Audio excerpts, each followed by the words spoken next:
foul hooked us. Salmon. How do you like that? All right, I've had some questions, either out in the field or wherever, about my setup, or even comments. For salmon, basically in the salt water, there are some other exceptions where I'll use the same setup for even other fish. But generally I'll have a weight. It's basically a jig.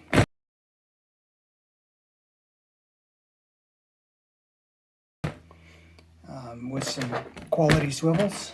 I like these snap swivels on the back end, and then a lure on the right. I don't use just spoons, but you'll see that I just have these cheap ass spoons that I bought off eBay years ago, and when I either want to change color for species, I'll remove the stickers and put new ones on. I'll have several different colors on them. That one, I've got some king off that, I think, on video. So typically I'll use these 6 and 8 ounce jigs. I'll troll between 2.5 knots or miles per hour on my fish finder.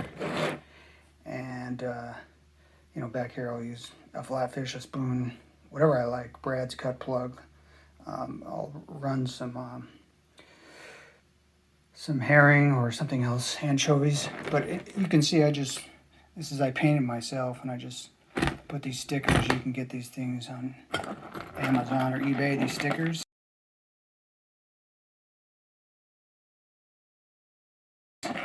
This was an old jig that was wearing out, the sticker was wearing out, so I just spliced it up. But you want to make sure that these swivels are quality and they can rotate. You'll see I have redundancy of swivels on my spoons, and I won't do that on a flatfish or anything, but salmon like to roll, so a lot of times they'll twist the line up, so it's a good idea to have some redundancy in the swivels. As far as like the distance between the weight and the lure, I like 24 inches, no more than 30. Because 30, not because I don't think the salmon will hit it, but because it becomes a problem to easily net the fish. It makes it easier to net it.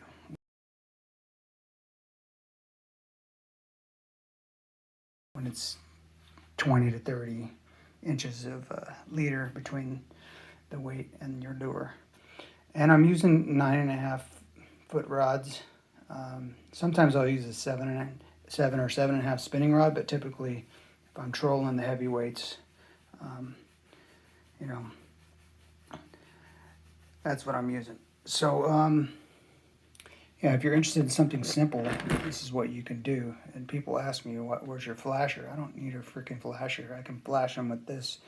Now, if it's real muddy water, like if you're near an area where it has a lot of muddy water, or there's like something that's decreasing the visibility in the water, you may decide that you want to use a flasher. But typically the fish can see real well where I'm fishing, and the results speak for themselves.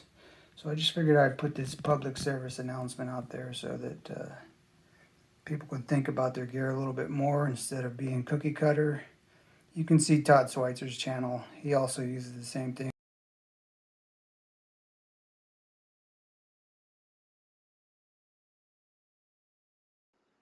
In this clip, I'm catching a king at buoy 10 with a 6 ounce jig and a Brad's cut plug.